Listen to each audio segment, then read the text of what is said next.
আজকে 6 মে আমরা নারায়ণগঞ্জ মহানগর বন্দর থানা বিএনপির পক্ষ থেকে দেশনেত্রী বেগম খালেদা জিয়াকে এয়ারপোর্টে রিসিভ করতে এসেছি।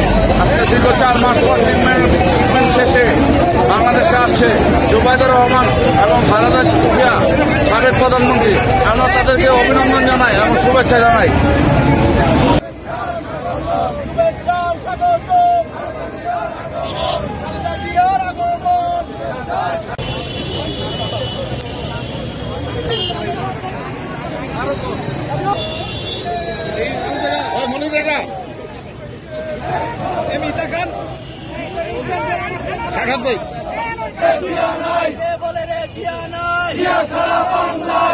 বাংলাদেশের প্রত্যাবর্তন করবেন সে উদ্দেশ্যে আজকে আমরা তাকে স্বাগত জানানোর জন্য আমরা নারায়ণগঞ্জ মহানগর বিএনপি এবং অঙ্গ সংগঠনের নেতাকর্মীরা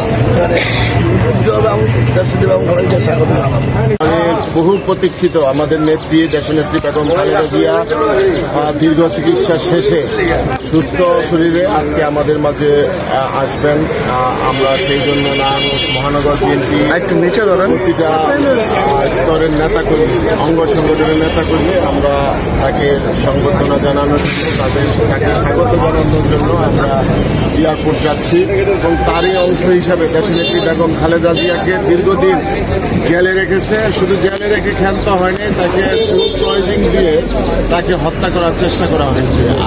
আর নারায়ণগঞ্জের প্রতিটা নেতাকর্মী মহানগর বিএনপির নেতাকর্মী এবং মহানগর যুবদল ছাত্রদল শ্রমিক দল স্বেচ্ছাসেবক দল ওলামা দল মহিলা দল সহ সকল অঙ্গ সংগঠনটা আজকে আনন্দিত। বিশেষ করে নারায়ণগঞ্জবাসী আনন্দিত, বাংলাদেশের মানুষ আনন্দিত।